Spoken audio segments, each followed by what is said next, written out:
단 한 번의 충전으로 무려 1000km를 주행할 수 있는 벤츠 EQXX 콘셉트가 공개되었습니다. 이래서 벤츠가 만들면 다르다는 건가요? 전기차에서 주행거리를 늘리기 위한 새로운 전환점을 만들 것 같은데요. 벤츠가 만든 전기차 EQXX를 영상으로 먼저 만나보시죠.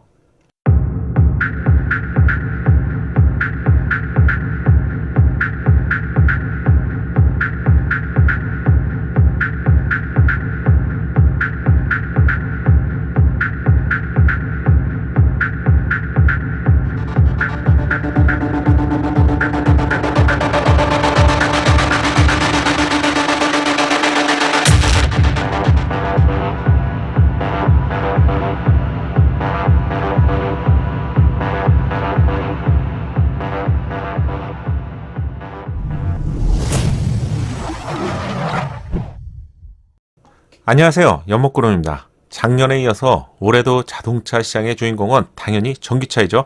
작년에 국내 제조사의 경우 아이오닉5, EV6, GV60을 빠르게 선보이면서 전기차 시장에 불을 지폈다고 할 수 있는데, 올해는 벤츠가 먼저 시작합니다. 벤츠는 내일부터 개최되는 CES 2022에 맞춰서 오늘 EQXX 콘셉트를 공개했습니다. 지난 15개월 동안 조금씩 티저로만 공개가 되었는데 그동안 정말 만나고 싶었네요. 완전히 공개된 EQXX에는 어떤 경쟁력을 제공하게 될까요? EQXX를 기대하셨던 분들이라면 이 차량이 보여주는 매력적인 디자인도 역시 궁금하셨겠죠. 다른 전기차 제조사의 경우 전기차에서 주행거리를 장점으로 말하게 될 때 보통 작은 사이즈의 소형급 차량에서 멀리 갈 수 있다는 점을 언급하죠. 가장 먼 거리를 주행할 수 있는 르노 조에도 그렇고요. 테슬라 모델 3 역시 동일합니다. 하지만 벤츠는 역시 좀 다르네요. 공개 전부터 1회 충전으로 무려 1000km를 간다고 발표했으니 어찌 이 차량을 기다리지 않을 수 있을까요? 그럼 도대체 어떤 미친 기술이 적용된 것일까요? 이 부분을 빠르게 알려드릴게요. 핵심 내용을 요약하자면 전동화 시대의 전기차에서 최대의 단점은 바로 배터리의 성능이죠. 주행거리를 늘리기 위해서 배터리의 용량을 늘리면 해결되겠죠. 하지만 이게 무한정으로 늘릴 수 있는 것은 아니잖아요. 배터리를 늘리면 배터리가 많아지게 되고요. 따라서 무게는 더욱 증가하게 됩니다. 무게가 증가하면 연비는 떨어지죠. 늘어난 배터리의 용량으로 인해서 원가 비중은 높아지게 됩니다.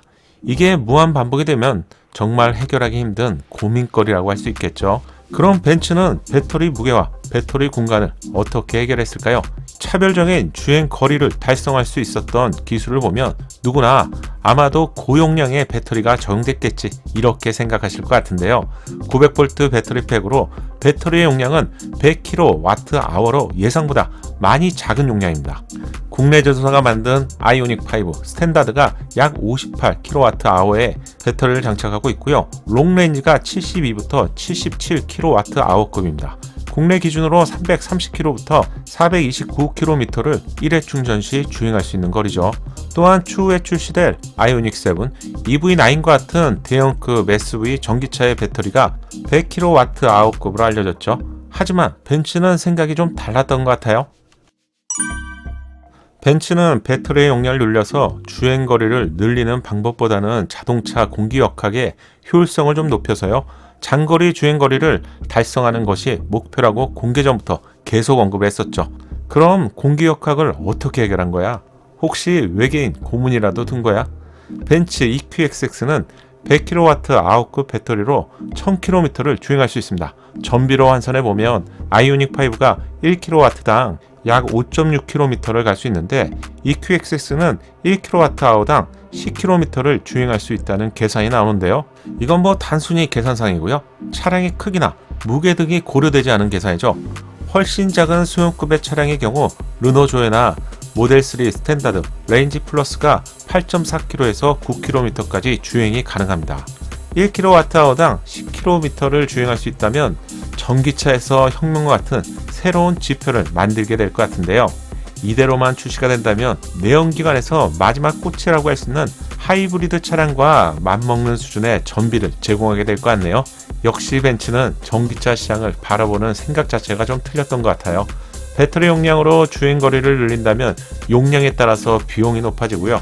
결국 제조사 입장에서 수익도 감소하게 되겠죠. EQXX에 장착될 배터리는 벤츠 EQS보다 30%가 더 가볍고요. 50%가 더 작은 사이즈라고 합니다. 결국 전기차 시장에서 차량 가격의 20%부터 30% 가까운 비용이 배터리 비용이죠. 무게에 있어서도 만만치 않은 상황인데 크기까지 줄이면서 기록적인 주행거리를 달성했네요. 배터리의 무게 절감 외에도 경량화에 대해서 많이 노력한 점을 알 수 있는데 이렇게 큰 사이즈의 차량이지만 공차 중량은 2톤이 안 되고요. 1750kg이라고 합니다. 아이오닉5의 72kW 아웃급의 배터리가 장착된 차량의 공차 중량이 1920kg인데요. 100kW 아웃급이라면 현재 기준이라면 2000kg은 당연히 넘어갈 것으로 예상해 볼 수 있겠죠. 경량화를 위해서 마그네슘 휠과 알루미늄 소재의 합금 디스크, 탄소와 강화 플라스틱 도어 등이 적용되면서 무게를 크게 경량화할 수 있었다고 하네요. 보닛을 보면 공기의 흐름을 돕는 얇은 레이크가 있습니다. 공기의 흐름을 좋게 만들어서 연비를 줄이고자 하는 기술이죠. 그런데 여기에 깜짝 놀랄 만한 기술이 있습니다. 낮은 구름 저항의 타이어와 리어 디퓨저의 영상으로 CD, 즉 공기 저항 계수가 무려 0.17이라고 하네요. 0.17 수준이라면 양산 차량이 아닌 거의 수제급 슈퍼카라고 할 수 있는데 드디어 CD 0.20의 벽을 허물었습니다. 정말 미친 계수라고 할 수 있죠. 아이오닉5의 공기 저항 계수가 0.29고요. 전기차를 대표하는 테슬라 모델 3의 공기 저항 계수가 0.24입니다. 그럼 보는 김에 현재 판매가 되고 있는 공기 저항 계수가 가장 낮은 차량 탑5를 볼까요? 벤츠 EQS 450이 0.20이고요. 테슬라 모델 S가 0.208입니다. 벤츠 EQS 580이 0.209고요. 요즘 정말 핫한 차량이죠. 루시드 에어가 0.21입니다. 이 정도인데요. 0.17이면 감이 팍팍 오시죠? 정말 미친 개수입니다. 참고로 CD 개수 0.01 차이는 차량 무게 40kg를 경량화한 것과 동일한데요. 가장 낮은 EQS 450이 0.20 차이인데 0.03 차이는 120kg을 경량화한 것과 동일한 것입니다. 개수가 10% 낮아지면 고속주행 시 연료 효율이 5%나 개선이 되기 때문에 EQXX의 장거리 주행을 할 수 있는 핵심 기술 중에 하나가 바로 공기저항 개수인 것 같네요. 또한 국내 제조사가 최초로 양산화했던 외부의 전력을 공급하는 V2L 기술도 제공된다고 합니다. 실내 전면에는 47.5인치의 8K급 터치 스크린이 제공됩니다. MBUX의 하이퍼 스크린은 벤츠의 최상위 차량에서 제공되는데 커다란 화면이 주는 압도감과 빠른 반응 속도, 정전식, 터치식을 조합한 벤츠의 UI 즉 인터페이스죠. 직접 사용해보며 왜 MBUX인지 벤츠가 사용자 인터페이스에 얼마나 신경을 쓰고 있는지 감탄하게 되네요. 47인치라면 확실히 최신 차량다움을 느끼게 되는 부분인 것 같네요. 이번 영상에서는 CES 2022에서 자동차 제조사의 주인공이 될 벤츠 전기차 EQXX를 알려드렸습니다. 배터리의 용량만 늘리거나 배터리의 기술만 집중하는 관점에서 벤츠는 공기 역학계수를 줄이면서 초대형급 차량에서 1kWh당 10km를 주행할 수 있는 기술을 선보이게 될 것 같네요.